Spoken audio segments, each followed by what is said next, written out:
Conversations that involve wild racing cars of the past inevitably make their way to Group B rally racing. Group B was born from changes in the FIA rulebook for Group 4 modified GTs and Group 5 touring prototypes in 1982.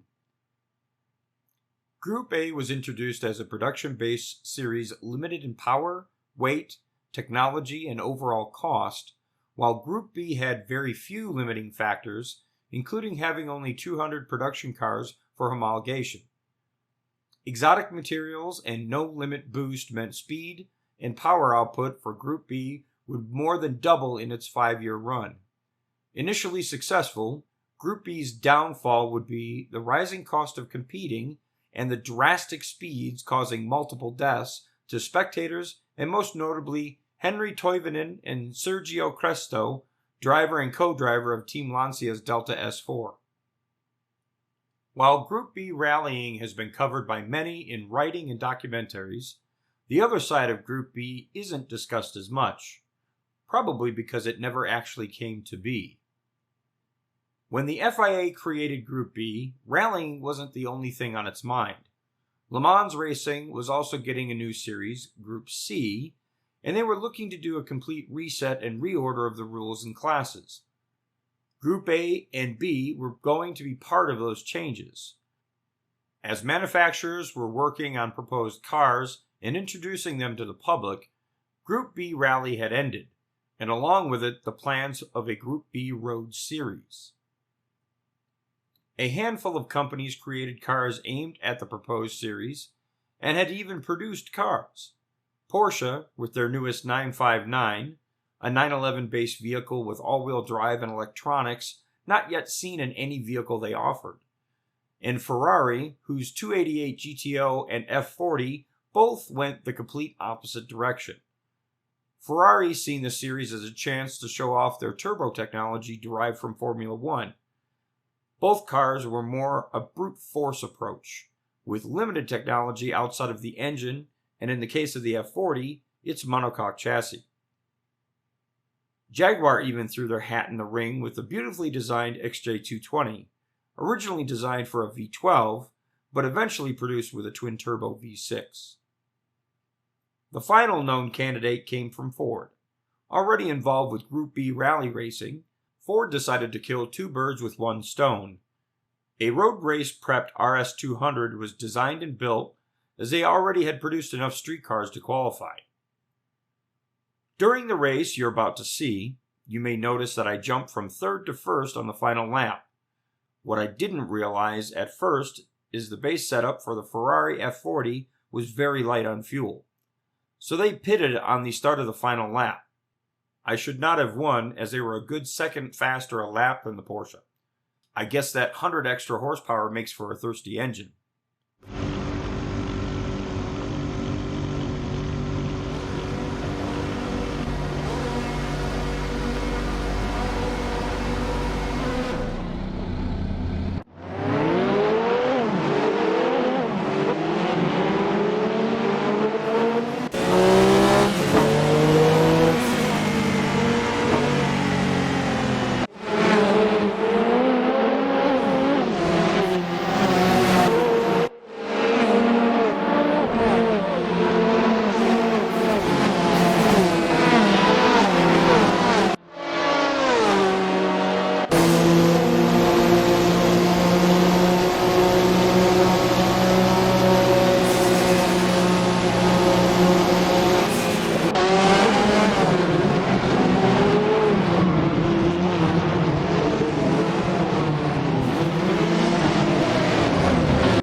Though each one of these cars' street variants were produced in varying numbers, the need for multiple racing versions vanished with Group B, and only a handful of actual race cars existed.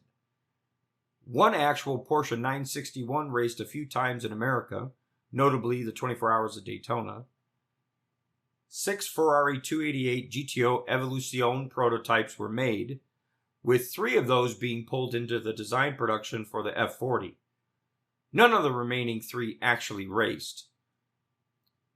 Jaguar switched the XJ220 racing project over to the newer LM classes along with Ferrari's F40. Ford only produced one RS200 road race car, which campaigned in the American IMSA GTO class briefly. What if Group B was never shut down? What if plans for a Group B road racing series went through and continued on into the 90s and beyond? Would Audi have bothered to enter their 90 Quattro into the IMSA GTO class? Would power and technology and the cost that comes with it rival that of F1? All we can do is wonder, what if?